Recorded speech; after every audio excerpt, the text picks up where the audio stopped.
Okay, so sorry about that.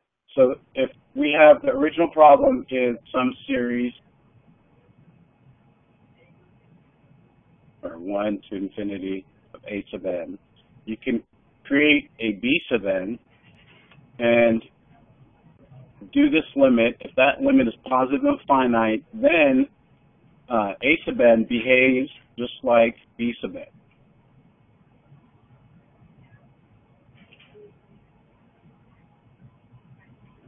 By LCT. Okay? Mm-hmm. Did they talk about the extended limit comparison test? No. Okay, because there is something that allows you to have your limit equal 0 if your b sub n is convergent, or allows you to be infinity if your b sub n is divergent. Okay, and then a sub n behaves just like b sub n. And that's just called the extended limit comparison. All right, so let's take a look at it in action. Okay, so your first instinct on that problem would be to do what when you see that problem? Look at the highest terms. What would the first test that you try? Oh, find the limit to infinity. Good. That's called the test for divergence. What happens when you take the limit as n approaches infinity? It's 0, so it's inconclusive. Okay, so you have to try something else, right? Yep. So when you try something else, what you want to do is usually try the limit comparison test first. Mm-hmm. So you would do that is you would say to yourself, okay, what is my b sub n? And the way you get b sub n, the highest power of the top, so n to the fifth, over the highest power of the bottom, n to the seventh. Okay? I don't care about the signs. I don't care about anything else. Okay, are you with me so far? Yeah. What kind of series is this? N to the fifth over n to the seventh. It's a p-series. Very good. What does that mean when it's a p-series? Well, you have to put it all to the denominator, so it'll be 1 over n squared, and 2 is p, and it's greater than 1, so it's convergent. Very good, young lady. You learned your p-series. Very good. All right, so then what you do is you take the limit of a sub n, which is this original one. Uh-huh.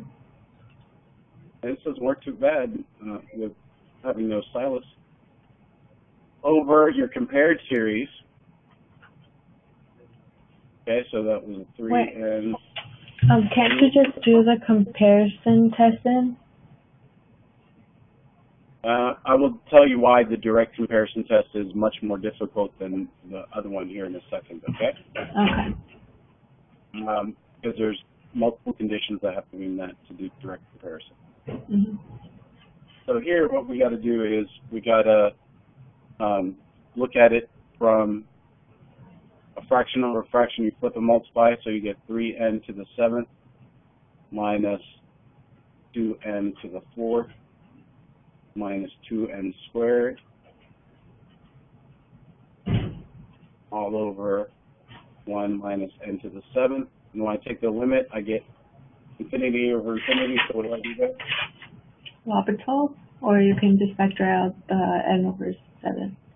Yes. I'm going to change the problem because I made it up, and I guess I'm a little flustered and I didn't make it up properly. That should be plus 7, okay? Mm-hmm. So then at that point, you could do L'Hopital a few times, or you could just factor out the n to the 7th, and you'd be ending up with what? 3 minus 2 over n cubed minus 2 over n to the 5th all over 1 over n to the 7th plus 1. And then all of these go to 0, leaving you with 3 over 1, which then tells you that 3 over 1 is an element of 0 to infinity, right? Mm-hmm. You understand what I'm saying there? Yeah. So at that point, you can say, okay, this was a convergent T-series, so therefore A sub n converges by LCT because B sub n convergent T series.